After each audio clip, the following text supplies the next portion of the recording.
stepdad hid camera in my room and I found it. Now I don't know how to tell mom. For context, my relationship with my stepdad hasn't always been the best. He said a lot of questionable things in the past that I've often tried to brush off, but what happened recently has turned my world upside down. So I 21F found a spy camera in my room after my stepdad, 36M, installed security cameras around our house. He installed one camera positioned outside of my window to scan our backyard, while he, my mom, and two younger brothers go on vacation, saying it was to keep an eye on the backyard. At that time, I didn't see anything wrong with him positioning one outside my window. However, the very next day, everything changed. My boyfriend came over to keep me company, and he's the one who made the discovery. He found that the camera outside my window wasn't just aimed at the backyard. It was running into my room, powered by a spy camera disguised as a power block. The camera was positioned to have a direct view of my entire room, including the spot where I change clothes. My mind raced as I tried to make sense of this. He's been in my life since I was 8 years old. Of course, I'm second-guessing everything now that I found this camera positioned having direct view of my entire room. I tried desperately to rationalize it, wanting to believe it was a mistake, that maybe my stepdad had grabbed the wrong charger or was simply trying to ensure our safety. But the more I thought about it, the more I realized there was no justification for placing a camera in my bedroom. The camera even had an SD card, indicating it was recording everything. I'm beyond devastated. Adding to my confusion, my stepdad had actually suggested I invite my boyfriend over while they were gone, which was unusual. He's always been strict about not having my boyfriend over when no one else is home, citing concerns about us being intimate. This sudden change in his attitude now seemed suspicious, as if he had set this up deliberately. My boyfriend and I are going to go through the SD card to see if there is anything on it. I'm at a complete loss at how to even bring this up to my mom. Feeling overwhelmed, I reached out to my aunt and uncle who live nearby. They've always been supportive, and they encouraged me to talk to my mom about the situation. This was the hardest part for me. I knew this revelation would shatter our family, especially since my mom has a 5-year-old son with my stepdad, but I also knew I couldn't stay silent. My mind is racing with the consequences this is going to have on our family. Has anyone that has been in a similar situation have advice? How can I do this without causing extreme damage to the family? Update 1. I want to make a new update when my parents get back Monday, but I want to thank everyone for all the advice. After much thinking, I decided to go to the police. That night, I went to the station and filed a report, handing over the spy camera and the SD card. The officer I spoke to took the situation very seriously and assured me that an investigator would likely contact me soon due to the severity of the offense. I felt a small sense of relief knowing that steps were being taken to address this violation. I'm planning on telling my mother about the police report after we have a conversation about this on Monday, with my aunt and uncle present. For my own safety, I stayed with my boyfriend that night. As for people messaging me about my profile, thank you for reminding me to delete personal information. Please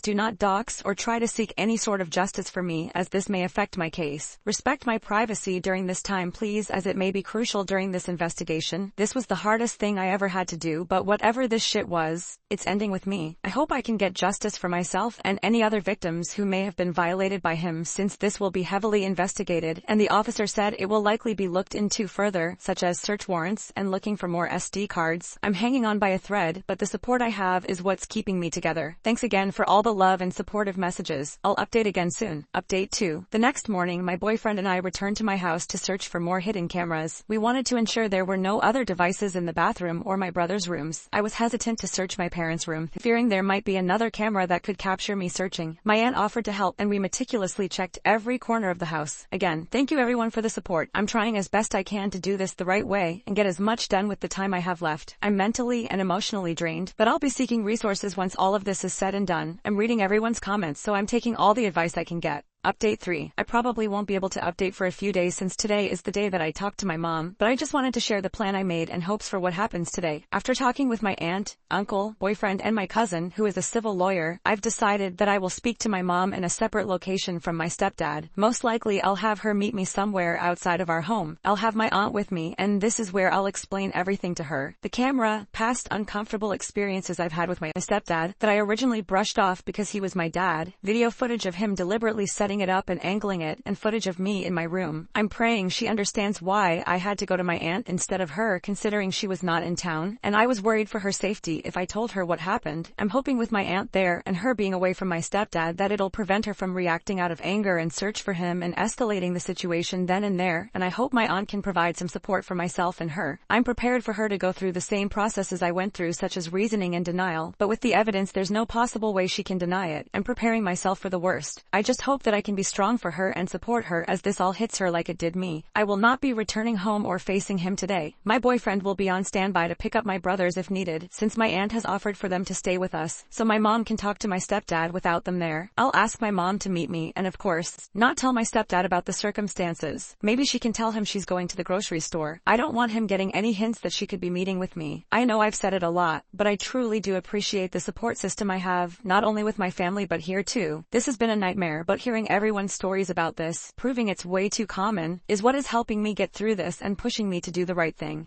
Update 4. It's finally happening. I'm meeting with my mom. My aunt accompanied me for emotional support. When my mom arrived, she was understandably confused and concerned. I took a deep breath and started from the beginning, explaining the camera outside my window and how we discovered it was actually inside my room. I showed her the video footage we found on the SD card, which included clips of my stepdad setting up the camera and adjusting its angle to get a clear view of my entire room. As I spoke, I could see the shock and disbelief on her face. I recounted the uncomfortable experiences I'd had with my stepdad in the past, moments I'd previously dismissed but now realized were part of a larger pattern. My mom listened in stunned silence, tears welling up in her eyes. After a long and emotional conversation, my mom finally spoke. She was devastated, not just for me but for our entire family. She couldn't believe the man she had married and had a child with could do something so invasive and disgusting. My mom thanked me for telling her and apologized for not seeing the signs sooner. She promised to support me and take immediate action. We decided that my mom would confront my stepdad later that day, but without me present. My aunt and I would take my brothers to her house, providing a safe space for them while my mom dealt with my stepdad. My boyfriend also offered to help in any way he could, showing unwavering support through this difficult time. While my mom confronted my stepdad, I stayed at my aunt's house with my brothers. My mom later told me about the confrontation. She had approached him calmly at first, asking about the camera. When he tried to deny it, she presented the evidence, footage of him setting up the camera and the recordings from my room. Faced with undeniable proof, my stepdad broke down. He claimed he installed the camera out of concern for our safety, but his explanation didn't hold up. My mom demanded he leave the house immediately, and he did. The following days were a blur of emotions. My mom and I filed for a restraining order against my stepdad and began the process of separating our lives from him. The police investigation continued, and I remained in close contact with the officers handling my case. I also sought therapy to help process the trauma and violation I felt. My mom and I attended sessions together, working through our emotions and rebuilding our relationship. My aunt and uncle provided unwavering support, ensuring that we had a safe place to stay and helping with my brothers. Update 5. The investigation into my stepdad's actions expanded as the police obtained a search warrant for our house. They found additional SD cards and evidence suggesting that he had been spying on me for some time. The case was building against him, and I felt a mix of relief and anger knowing that justice would be served. Throughout this ordeal, the support from friends, family, and even strangers on the internet has been incredible. People shared their own stories of similar experiences, reminding me that I'm not alone and giving me the strength to keep pushing forward. I also became more aware of how common these violations are and decided to use my experience to raise awareness. I started a blog to share my story and provide resources for others who might be going through similar situations. It was therapeutic for me and, hopefully, helpful for others. As the legal proceedings continued, my mom, brothers, and I began to rebuild our lives. We moved into a new house, far from the memories of what had happened. My mom filed for divorce, determined to protect her children and herself from any further harm. We worked on establishing new routines and finding a sense of normalcy. My boyfriend remained a constant source of support, and our relationship grew stronger through the adversity. I also reconnected with old friends and built a new support network, finding solace in the connections I had with others. This experience has been the hardest thing I've ever gone through, but it's also shown me the strength and resilience I possess. I've learned the importance of trusting my instincts and seeking help when something doesn't feel right. I've also seen the power of community and the impact that sharing our stories can have. My journey isn't over, but I'm moving forward with a sense of purpose and hope. I'm committed to advocating for others who have faced similar violations and ensuring that justice is served in my own case. Most importantly, I'm focused on healing and creating a safe, supportive environment for myself and my loved ones. To anyone reading this who might be going through a similar situation, know that you're not alone. Reach out for help, trust your instincts, and remember that it's never too late to seek justice and start anew.